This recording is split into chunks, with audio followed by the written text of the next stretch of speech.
Karibu sana kwenye kliniki ya afya mapenzi na Dr. Paul Nelson Mwaipopo. Nakuletea mada inayosema mwanamke alianza na dudu lenye ukubwa ni changamoto kwa wenye dudu ndogo.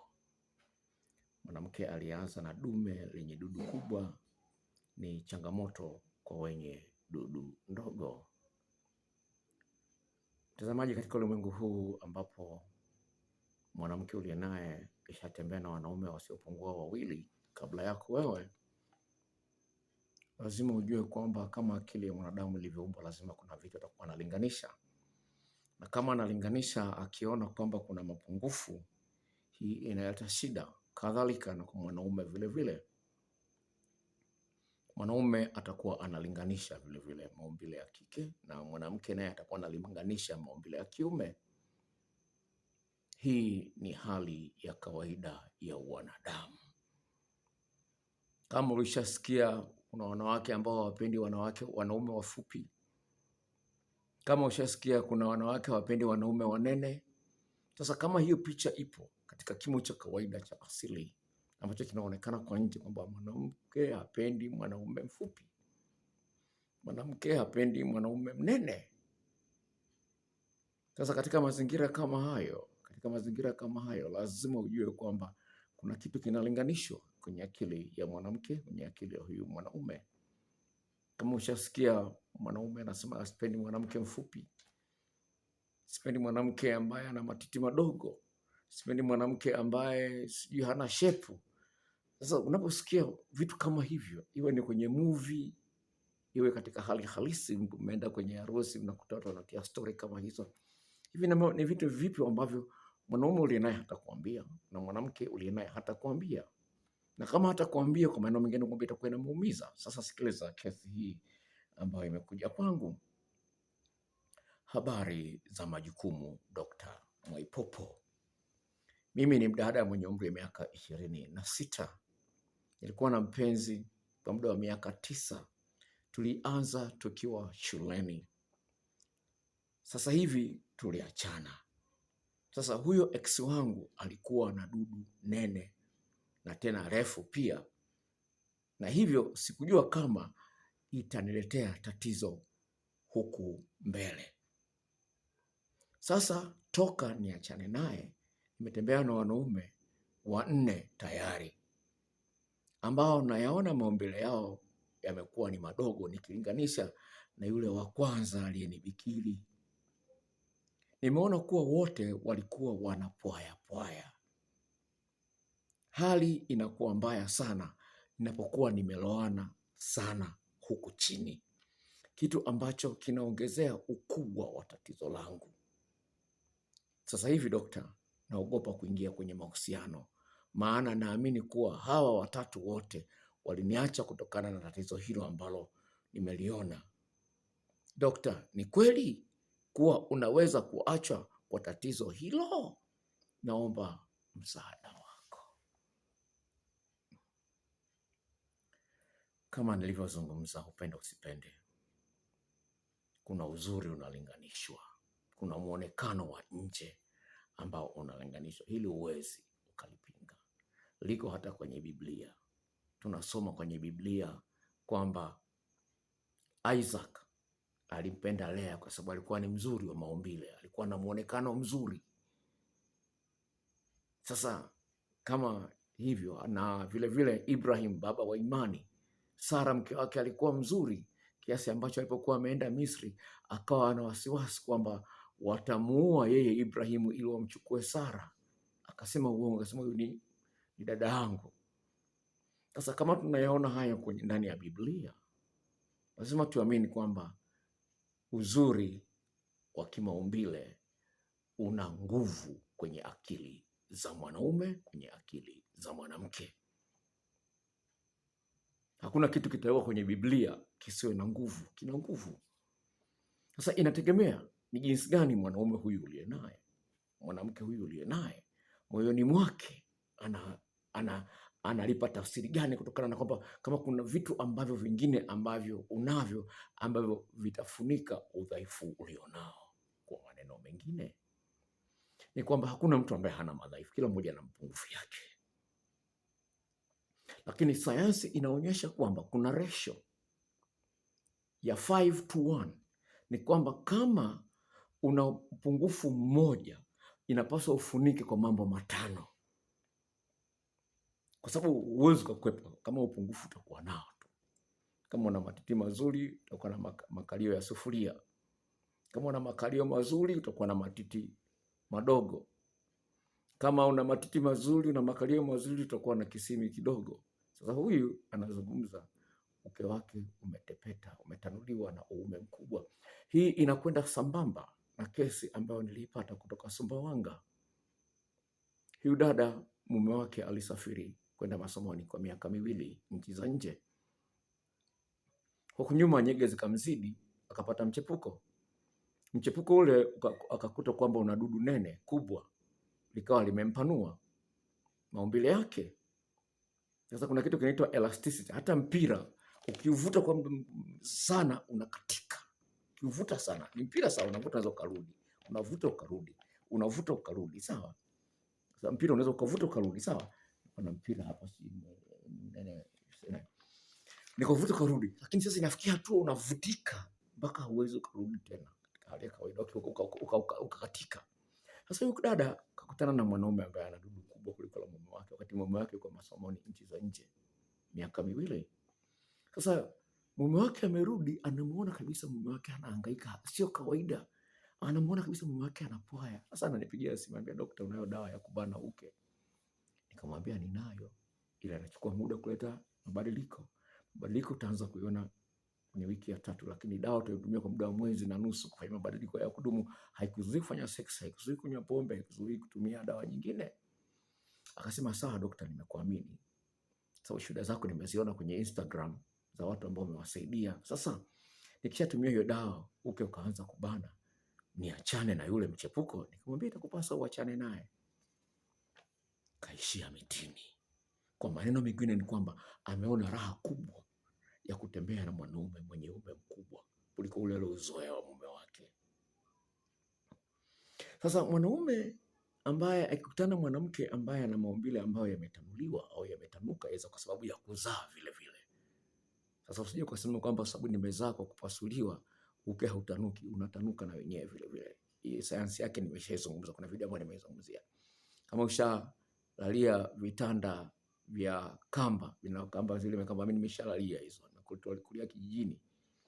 Nalia kitanda unakuta zile kamba zinalegea mpaka kabisa, unakuta kitanda kimeingia chini. Sawa? Sasa ule uzito wa ujauzito unakwenda unaharibu pelvic muscles ambazo zinasababisha uke umebana vizuri. Kwa hiyo hata kama umezaa kwa operation, hilo tatizo linakukumba. Dada mmoja ambaye nimemsaidia kutoka Dodoma alikuwa anajambia ukeni, alikuwa hajui kwamba tatizo limesababishwa na uke uliotanuka. Sasa yeye alijua kwamba uke wake umetanuka. Kama huyu dada alijua kwamba uke wake umetanuka. Mwanaume aliyenaye unapwaya akaniambia, bwana, naomba dawa. Nikamtumia. Sasa ilipomsaidia kubana uke, sasa akashangaa, alikuwa amezoea ule mkao wa chuma mboga, anajambia ukeni. Sasa akajikuta kwamba sasa hivi hajambi baada ya kutumia ile dawa. Kwa hiyo hali ipo. Sasa sikiliza. Sasa niingie kwenye Biblia kama nilivyosema, kawaida ya 2026 niingie kwenye Biblia ili uweze kuona jinsi gani unaweza ukatatua tatizo kama hili. Sawa, jinsi gani unaweza ukatatua tatizo hili. Tuende kwenye kitabu cha Kumbukumbu la Torati ambacho nilisoma hii passage kwenye video leo tangulia, lakini napenda niisome tena kwa faida ya wasikilizaji wetu wapya. Kumbukumbu la Torati sura ya 33 mstari ule wa 11 inasema hivi: E Bwana, ubariki mali zake, utakabali kazi ya mikono yake, wapige viuno vyao waondokao juu yake, na wenye kumchukia wasiinuke tena. Mume wako anaweza akakuchukia kwa sababu una tatizo hilo.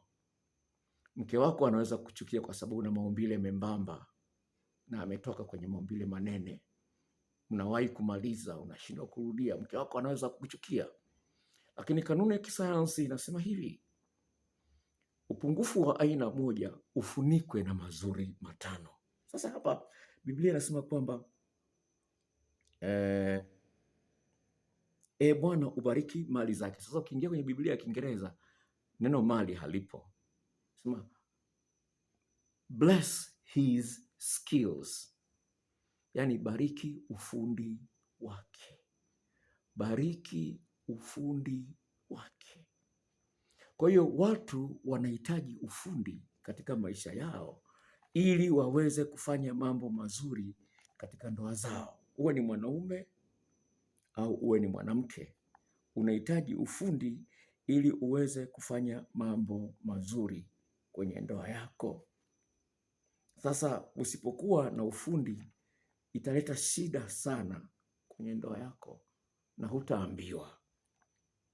hutaambiwa kwamba umekosa ufundi.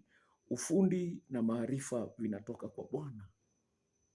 Kuna jambo la msingi sana ufahamu kwamba Mungu anabariki ufundi ulionao kutokana na mstari. Napenda nirudie tena mstari wa 11. Bwana ubariki mali zake, utakabali kazi ya mikono yake.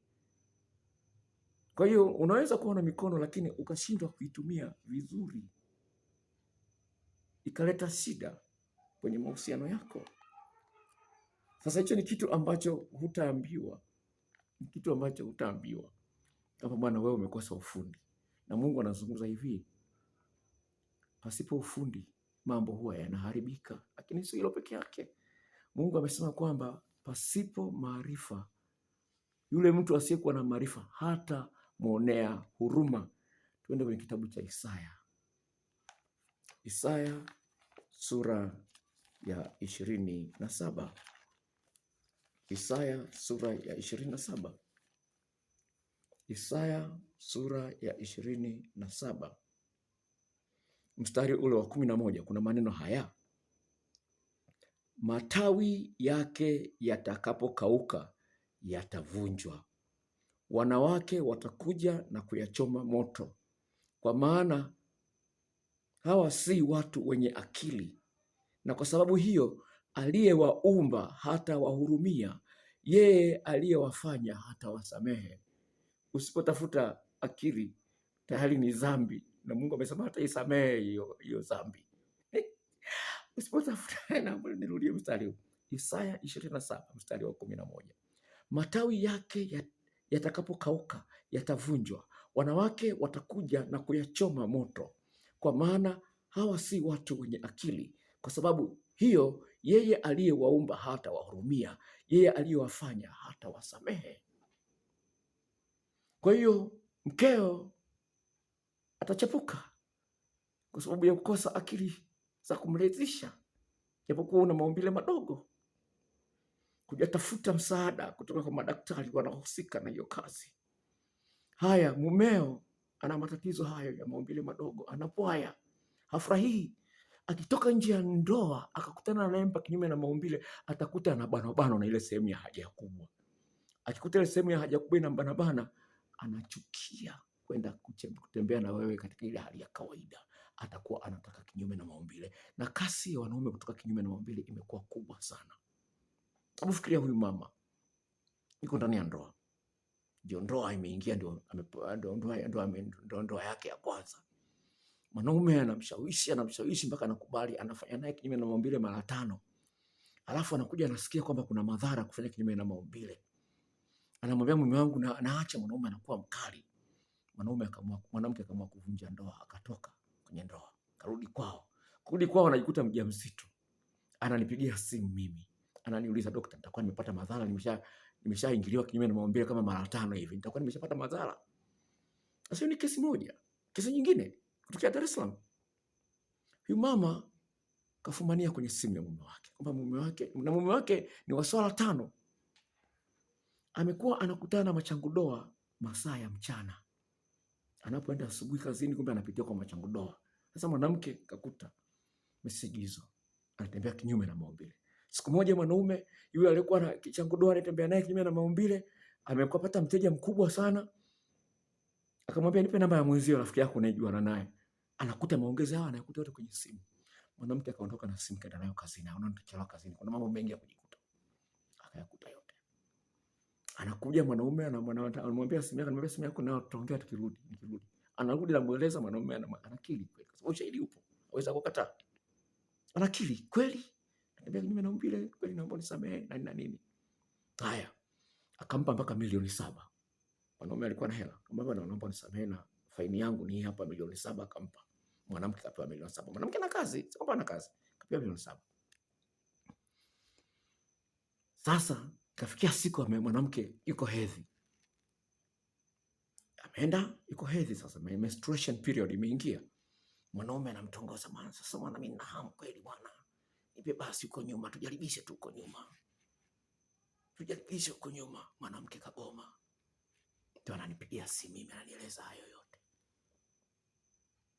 Unaweza kuona jinsi gani. Kwa hiyo anataka kuambia ni kwamba nimekuletea mada hii uweze kuona kwamba uchukue tahadhari. Uchukue tahadhari. Haya mambo unaweza kuyapuuzia, lakini huwezi kujua mwenzio anafikiria nini juu ya hilo. Nilivyozungumza, nirudi kwenye uponyaji. Ni kwamba udhaifu mmoja ufunikwe na mambo 5. Hii ni sayansi, nakupa hii ni sayansi, na mtu ambaye amefanya utafiti kwenye mambo ya ndoa kwa miaka zaidi ya 40. Unaweza kumuona kwenye YouTube. Ni John Gottman. Ni mzee sasa hivi, mzee kachoka. Anaitwa John Gottman, ana maabara yake ya mapenzi mjini Washington. Anazungumzia juu ya vitu, ndio amezungumzia juu ya hiyo ratio. Ndoa zinazodumu, wanaume wanajua kufunika mabaya yao kwa vitu 5 tofauti, na wanawake hivyo hivyo. Hiyo ndio njia ya uponyaji. Sasa basi tunarudi kwenye sayansi ya mapenzi sasa. Kama sexologist ni kwenda kwenye sayansi ya mapenzi. Sasa kama umejitambua kwamba maumbile yako ni madogo, kama mwanaume, tuwasiliane, dawa ipo. Una tatizo la kuwahi kumaliza, unashindwa kurudia tendo la ndoa, tuwasiliane, na dawa ambazo hazina madhara, zinachukua muda kwa sababu zinatokana na mimea. Lakini daktari mmoja nimeshangaa, daktari toka Zanzibar, simtaji jina lake, naficha. Mimi sikujua kwamba ni daktari. Nimemtumia dawa, ameshatumia dawa za kila aina, hajapata tatizo. Ananipigia simu ananiambia, dokta, nimeanza kuona tofauti nzuri kwa sababu dawa yako imetokana na mimea, naomba niongezee. Unaona, sema naomba niongezee. Nikamwongezea, nikamwambia dawa nauza shilingi 60. Akasema imepanda bei, alichukua kwa shilingi 55, lakini imepanda sasa imekuwa 60 pamoja na usafiri kwa meli za Azam zinazoenda Zanzibar kutoka Dar es Salaam. Akasema dokta, nakutumia. Akatuma hela. Sasa akaniambia, na mimi daktari, nimegundua hili tatizo linawasumbua watu wengi, lakini hawajui mahali pa kwenda. Na madaktari wanaitwa urologist Bugando, madaktari ambao wanashughulika na hii njia ya mkojo, wanaitwa urologist, wananiletea wateja kwangu. Sasa wanajua hizi dawa za madukani zina kemikali, zina madhara, wanajua. Kaka mmoja yuko pharmacy, anauza pharmacy, analetea wateja kibao. Kwa hiyo unaweza kuona. Kwa hiyo nazungumza kwamba tiba hiyo nimezungumza hivi, lakini ninachozungumza hivi, pamoja hivyo, mwanaume unapaswa ujue jinsi ya kumwandaa mwanamke. Kwa hiyo moja kati ya vitu ambavyo vinaweza kusaidia kufunika hiyo hali. Sawa? Sasa unaweza kuwa una hela ya kununua hiyo dawa. Sasa ndio nakusaidia sasa. Kama unaweza kuwa una hiyo hela. Ni kwamba mwanaume unapaswa ujue kwamba mwanamke ana maeneo 17. Na kila eneo lina ufundi wake. Sasa kama unajua 4 katika 17, umefeli mtihani. Hebu fikiria, mtihani wenye maswali 17, wewe kwa jibu maswali 4, mengine yote yakakushinda. Utafaulu kweli? Mwanamke naye vile vile anapaswa ajue kwamba mwanaume ana maeneo 14 katika mwili wake, maeneo ambayo yana miisho mingi ya mishipa ya fahamu. Kwa hiyo nitakupa ramani ya huyu mwanaume, eneo lipi ni lipi na linafanywaje. Kila eneo lina ufundi wake. Sasa katika mtihani wa maswali 14 mwanamke, wewe ukajibu 3, unajua kunyonya dudu la mwanaume, unajua kunyonya chuchu na kupanua miguu. Basi, unajua mambo 3. Wewe maeneo 18 huyajui. Mwanaume huyu atayazoea haya mambo 3 unayoyajua kwa uhusiano wa miaka 3, 7, 8. Atakuwa ameshazoea miaka hili. Huna jipya, utakuwa umeanza kuboa. Dawa ni nini? Dawa ni kutafuta vitu vipya na tofauti. Mwanasayansi mmoja akasemaje? Ukitaka kitu cha zamani kipotee, lete kitu kipya. Akatoa mfano. Akasema hivi, kwa mfano, hapo nyuma tulikuwa tumezoea simu za mezani. Zilipokuja simu za mkononi, simu za mezani hazina faida. Hapo nyuma kulikuwa na ma-TV yale makubwa yana kisogo. Zilipokuja TV hizi za flat, zile kule zinapotea. Sasa mke wako akatoroka akaenda nje akakutana na huyo anayejua mambo maana. Nimekumbuka nimeongea leo na binti wa miaka 27. Na 22 kutoka Mtwara. Binti wa miaka 22 anasema, "Dokta, mafunzo yako ni moto. Nimetembea na baba wa miaka 65, ameniganda." Binti wa miaka 22 ametembea na mwanaume wa miaka 65, anasema ameniganda kweli. Nikamuuliza, hivi amekugandaje? Anasema kila siku anataka. Anasema kila siku anataka. Akaanza kunitongoza na mimi. Akaniambia, na wewe je, vipi unataka? Nikamwambia, mimi nimeokoka. Hayo mambo nilishaachana nayo, nimeyafanya sana. Nikamwambia nimeyafanya sana lakini nimetubu. Nimeokoka, nimeamua kuachana nayo. Kwa hiyo jambo la msingi. Kwa hiyo uwe na mambo mengine ya ziada. Kwa hiyo ukiyafahamu, nazo hizo video na majarida ambayo yanafundisha hayo. Hilo ni moja kati ya ambalo linaweza kufunika udhaifu wako. La pili, kwa mwanamke mwenye maumbile mapana, kuna njia kwenye hizi video. Utamwona mwanamke mzuri anakupa mafundisho haya akiwa yuko uchi, jinsi ya kutengenezea uume wa mwanaume msuguano mkubwa ambao ndio unawapa wanaume raha. Ndio maana mwanaume akikutana na mwenye kinyume na maumbile hatamani mbele. Na ndio maana wasagaji akishaanza kwenda kwenye usagaji kuna utamu, hatamani mwanaume. Na mashoga akishaanza kuingia kwenye ushoga hatamani mwanamke. Hii ni sayansi, ingia kwenye Google utakutana naye. Ukishakutana na utamu mpya, ule utamu wa zamani unafutika kwenye akili yako, hauna faida tena. Sasa tusiruhusu hali hiyo ifikie huko.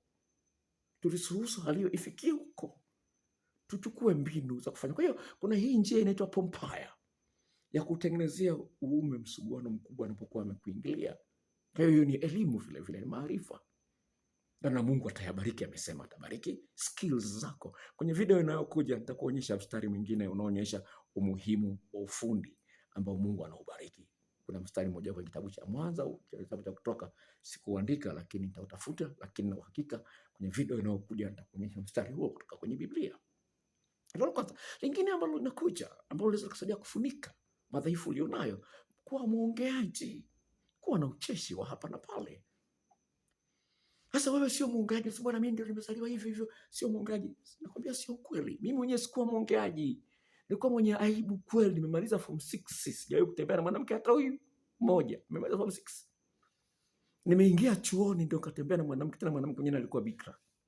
Nimeanza kufanya sex mimi kwa mara ya kwanza na umri wa miaka 25.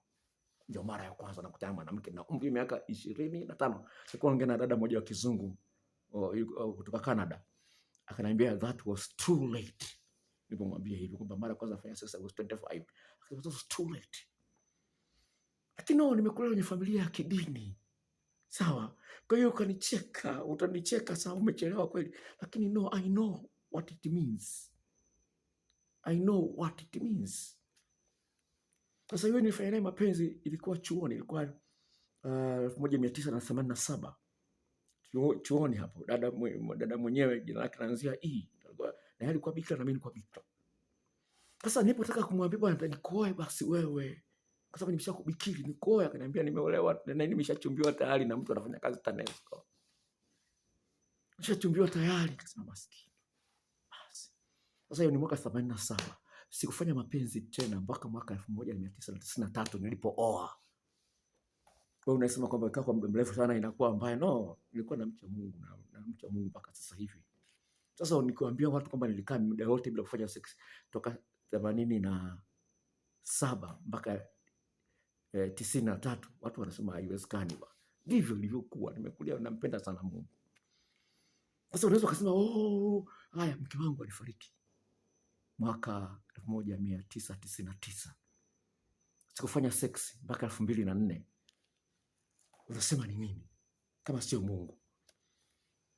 Toka mke wangu amefariki tarehe 13 mwezi wa 10 1999. Kama wanaofahamu siku aliyokufa baba wa taifa Nyerere ilikuwa ni tarehe 14. Yaani mke wangu amefariki leo, Nyerere anakufa kesho. Lakini kaja kuja mara ya kwanza nafanya sex toka 99 ni 2004 mwezi wa pili. Sasa usiniambie kwamba nakupa vitu halisi. Sasa ndio nilichokuambia ni kwamba Mungu anaweza kukupa kitu ambacho katika hali ya kawaida unakiona hakipo. Sasa Mungu anatupa hekima kwamba maongezi yana nguvu. Twende kwenye kitabu cha Wakolosai. Kuna watu ambao wanawakwepa wake zao, hawezi kukaa na kuongea na wake zao, hawezi kukaa kuongea na waume zao, lakini Mungu ndiye anayetoa zawadi hizi. Kila kitu chema kinatoka kwa Mungu, Biblia inazungumza. Nitakusomea mstari huo. Wakolosai sura ile ya 4. Wakolosai sura ile ya 4 kuanzia mstari wa 5 hadi wa 6. Wakolosai sura ile ya 4 mstari wa 5 hadi wa 6. Mstari wa 5 unasema hivi: enendeni kwa hekima mbele yao walio nje, mkiukomboa wakati. Maneno yenu yawe na neema siku zote, yakikolea munyu, mpate kujua jinsi wapasavyo kumjibu kila mtu. Sasa mstari wa 6 nasema hivi: maneno yenu yawe yamejaa neema siku zote, yaliyokolea munyu. Sasa kwenye Biblia kwenye Kiingereza anasema let your conversation be winsome. Yaani mazungumzo yenu yawe na uwezo wa kumvuta mtu kwako, anakutamani kusikiliza wewe. Usiseme mimi sio mwongeaji. Hiki ni kipaji kutoka kwa Mungu. Hakuna mtu anayeweza kupata kitu chema isipokuwa kimetoka kwa Mwenyezi Mungu aliyeumba mbingu na nchi. Tuende kwenye kitabu cha Yohana nikusomea mstari huo. Hii elimu nimepewa na Mungu kukusaidia. Kwa hiyo ndio maana nimeamua kwanza kutumia Biblia ili kuweza kukuelimisha kwamba haya mambo yanatoka kwa Mungu, sio yanatoka kwa shetani. Sawa? Injili ya Yohana ni mstari wa ngapi ule? Nimesahau. Injili ya Yohana. Okay, Injili ya Yohana sura ya 3 kuanzia mstari wa 26 hadi wa 27. Inasema hivi: wakamwendea Yohana wakamwambia, Rabi, yeye aliyekuwa pamoja naye ng'ambo ya Yordani, yaani Yesu, yeye uliyemshuhudia, tazama huyo anabatiza na watu wote wanamwendea yeye. Yohana akajibu akasema, hawezi mtu kupokea neno lolote isipokuwa amepewa kutoka mbinguni. Kwa hiyo kama unamwamini Mungu, usiseme kwamba mimi siwezi kuwa mwongeaji. Useme hili siliwezi. Unaliweza, sema nayaweza yote katika yeye anitiaye nguvu. Imeandikwa kwenye kitabu cha Waefeso sura ya 4 mstari wa 13. Kwa hiyo unaweza kuona jinsi gani. Kwa hiyo jitahidi kuwa na maongezi. Narudia tena, hii ni kanuni ya sayansi, lakini inakwenda sawa sawa na Mungu. Ni kwamba udhaifu mmoja ufunikwe na mazuri 5. Haya, lini umempa zawadi mke wako? Lini umempa zawadi mume wako? Lini umemsifia mke wako? Lini umemsifia mume wako? Lini umemtamkia live mke wako nakupenda? Umemsifia mume wangu, una miguu mizuri. Mume wangu unanichekesha sana. Mume wangu una macho mazuri. Mke wangu una sauti nzuri. Mke wangu unajua kutandika kitanda vizuri. Mke wangu unajua kuninyonya vizuri. Lini umemtamkia hivyo? Kwa sababu mdomo ndio unayetoa baraka. Biblia inasema mdomo una nguvu ya kuponya au ya kuua. Kwa nini usitumie mdomo wako kuponya ndoa yako kwa maongezi mazuri? Kwa hiyo haya ni mambo. Kwa hiyo itafuta vitu vizuri. Kwenye saikolojia wanaita positive sentiment override. Tafuta kwenye Google utakutana nayo. Positive sentiment override. Unaangalia yale mazuri tu ya mume wako. Yale mabaya yafunike. Angalia yale mazuri, yapuuzie, yapotezee. Na wewe mwenyewe Mungu atampa neema, ataona ili na yeye alifai, ngoja niliondoe. Hata kama wewe hujamwambia, lakini Mungu atamwambia. Mungu haoni huzuni yako ulionao juu ya mapungufu alionayo mume wako. Sio kwamba Mungu haoni juu ya mapungufu unayoyaona kwa mke wako. Mungu anayaona. mapungufu unayoyaona yanakuhuzunisha kwa sawa, lakini imeandikwa kwenye Biblia kwamba Yesu alichukua huzuni zetu zote pale msalabani. Haleluya, haleluya, sema haleluya pale ulipo. Yesu alichukua huzuni zote tulizonazo pale msalabani, masikitiko yetu yote aliyachukua msalabani Yesu. Kwa hiyo huzuni ulionayo juu ya madhaifu juu ya alionayo mume wako, madhaifu alionayo mke wako, Yesu alichukua msalabani. Anajua jinsi gani ya kukusaidia hayo yaondoke, ili yasikuletee huzuni tena. Kwenye Isaya sura ile ya 60 mistari ya mwisho, Mungu amesema kwamba atakomesha huzuni. Mpendo katika Bwana, tusimwangalie Mungu kama vile kiziwi au kipofu haoni. Anaona. Tumtukuze yeye kwa kumwendea yeye na kumwomba msaada. Kwa hiyo angalia maeneo hayo. Ni maongezi, weka sawa sawa, kwenye sifa weka sawa. Lakini lingine ambalo ni kubwa zaidi, ambalo liko kwenye ile pointi ambayo nimezungumzia ya positive sentiment override. Kuangalia mazuri alionayo mwenzio. Sawa, kuangalia mazuri alionayo mwingine. Lingine ambalo lina nguvu zaidi ya sayansi ya huyu mzee amefanya utafiti kwa miaka 40, John Gottman. Anasema hivi, kuna kitu ambacho kinaitwa bid of attention. Angalia kwenye Google kama unafahamu Kiingereza, angalia kwenye Google bid of attention. Maana yake nini? Ni kwamba jaribisha kuangalia mazuri alionayo mwenzio, lakini vile vile muonyeshe kwamba unayathamini mazuri alionayo. Appreciation unasema wazungu. Amekuletea chocolate, shukuru kwa kelele zote. Onyesha uchangamfu hata kama zawadi ni ya karanga tu. Gratitude, yani hali moyo wa shukrani, una nguvu ya ajabu sana, na sayansi imethibitisha. Watu wasiomwamini Mungu wamethibitisha nguvu ya shukrani inaweza kuponya hata ugonjwa wa kansa. Shukrani peke yake. Unaweza kansa bila kumeza kidonge chochote, unaweza ukaondoa ugonjwa wa kansa. Kwa sababu gani? Inaongeza nguvu ya mwili kupambana na magonjwa kutokana na kichocheo kinachoitwa DHEA. Sawa? Kwa hiyo ule moyo wa shukrani unaongeza nguvu ya hicho kichocheo, na vile vile nguvu za kiume inaongezeka. Kuna mitochondria, kiwanda cha nguvu. Unapokuwa unashukuriwa mara kwa mara, unakushukuru mara kwa mara, mitochondria yako ile, kiwanda kile cha energy kinafanya kazi ya ziada. Unahitaji dawa. Sasa mke wako kushukuru unapomlamba makalio. Sasa hata kumlamba makalio hujui, hujai kuyalamba makalio ya mke wako. Unapenda tu makalio makubwa. Hujai kuyalamba hujui. Sasa unayalamba, baby, I love this. I love this. Unaonyesha kwamba unathamini makalio alionayo mke wako. Ndio umekalia tu kuangalia kuonelea makalio ya wanawake wengine ya mke wako unayaona, lakini uyape heshima yake.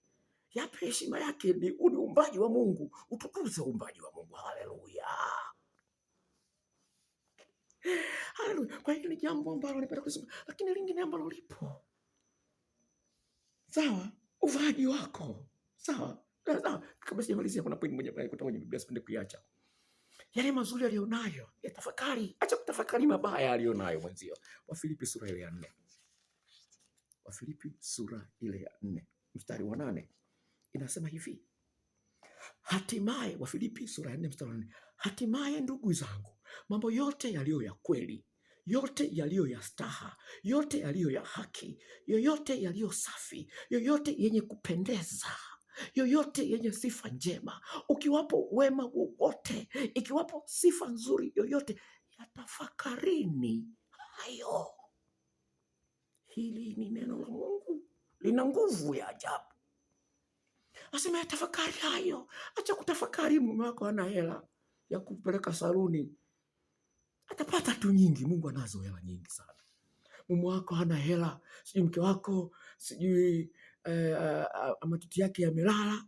Usianze kutafakari matiti yaliyolala. Tafakari chuchu zile alizoweka pale. Zile chuchu zina nguvu sana ya kumnogesha mke wako. Angalia chuchu, usiangalie matiti yamelala. Kunyonyesha watoto hao. Mshukuru Mungu kwa matiti yaliyolala. Mshukuru Mungu kwa matiti ya mke wako yaliyolala. Acha kuangalia vibaya. Yalambe kabisa vile vile, yalambe.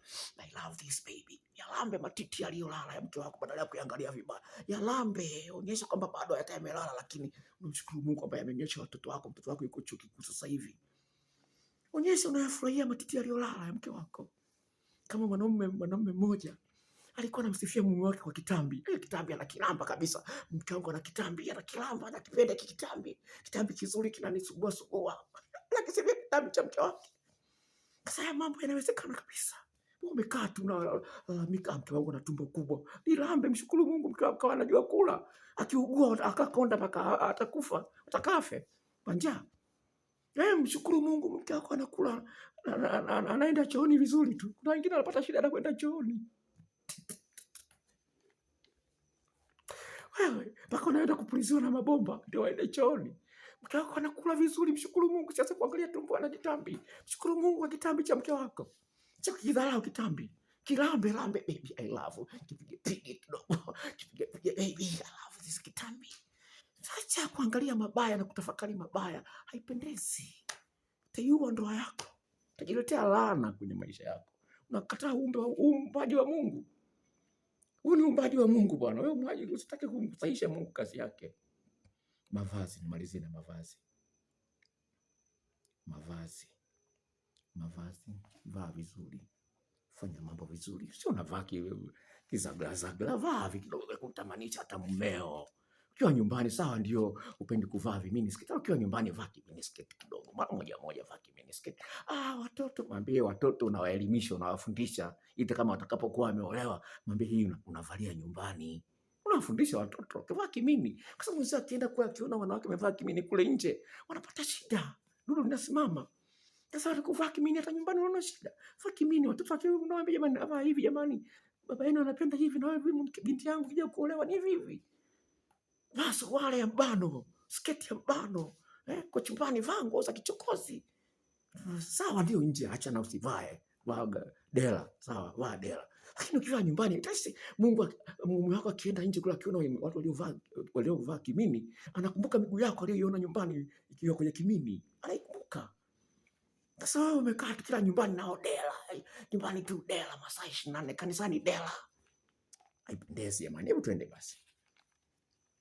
Tuende ukiwa nazungumzia ukiwa kanisani, ukiwa nyumbani, sizungumzie ukiwa kanisani. Tuende kwenye masuala ya mavazi. Waraka wa kwanza wa Petro sura ile ya 3. Waraka wa kwanza wa Petro sura ile ya 3. Kuanzia mstari wa kwanza inasema hivi: kadhalika ninyi wake watiini waume zenu, kusudi ikiwa wako wasioliamini neno la Kristo, wavutwe kwa mwenendo wenu, kwa mwenendo wa wake zao pasipo ile neno, wakitazama mwenendo wenu safi na wa hofu. Unaweza kuona sio mtu kulalamika kwa mume wako na kunung'unika, unasema vibaya mume wako kwa washenga na nini na nini. Haya ni mambo ambayo mnaweza mkayaweka sawa. Nasema kujipamba kwenu kusiwe kujipamba kwa nje, yaani kusuka nywele na kujitia dhahabu na kuvalia mavazi, bali kuwe utu wa moyoni usioonekana katika mapambo yasiyoharibika, yaani roho yenye upole na utulivu, iliyo ya thamani na kuu mbele za Mungu. Naongea hapa, najua hii tutaletea utata watu wengine. Nasema unapokuwa umejipamba, unapoenda hadharani, kwa sababu lengo ni kumtangaza Kristo, jitahidi kujistiri. Lakini unapokuwa nyumbani, hiyo ni private. Mwili wako wewe ni mwili wa mume wako. Unataka kuficha nini kwa mume wako sasa? Uko nyumbani. Na ndio maana nimeweka pointi hii, kama at least nyumbani uwe na mvuto kwa mumeo. Sawa, kwenda nje sawa, haipendezi. Utatongozwa na watu ambao walikuwa hata na mpango wa kutongoza kwa sababu umevaa kibini. Sawa, lakini at least unapokuwa nyumbani kidogo onyesha kwamba na wewe bado umo duniani. Sawa, kwa sababu mwanaume ni mwili wa, ndivyo wanaume walivyo. Sasa tunaendelea hapa mstari wa 5. Maana ndivyo walivyojipamba wanawake watakatifu wa zamani, waliomtumaini Mungu na kuwatii waume zao, kama vile Sara alivyomtii Ibrahim akamuita Bwana. Na ninyi ni watoto wake mfanyapo mema, wala hamkutishwa kwa hofu yoyote. Unaona, mnyenyekee mume wako, mnyenyekee mume wako. Huyu Sara alimuita Bwana. La mwisho, za Mithali 31. Mithali 31 ile ndio la mwisho. Ni moja mambo kati ya yale mambo ambayo yanafunika madhaifu ambayo unayo ukiwa na vitu hivi vizuri ambavyo Bwana ameviagiza tuwe navyo kupitia maandiko yaliyomo kwenye Biblia. Mithali 31 kuanzia mstari ule wa 10. Sikiliza maneno haya. Mke mwema ni nani awezaye kumwona? Maana kima chake chapita kima cha marijani. Moyo wa mumewe humwamini, wala hatakosa kupata mapato. Humtendea mema wala si mabaya siku zote za maisha yake. Hutafuta sufu na kitani, hufanya kazi yake ya mikono kwa moyo. Afanana na merikebu za biashara, huleta chakula chake kutoka mbali. Tena huamka kabla haujaisha usiku, huwapa watu wa nyumbani mwake chakula na wajakazi wake sehemu zao. Huangalia shamba akalinunua, kwa mapato ya mikono yake hupanda mizabibu. Hujifunga nguvu viunoni kama mshipi, huitia mikono yake nguvu. Huona kama bidhaa yake ina faida. Taa yake haizimiki usiku.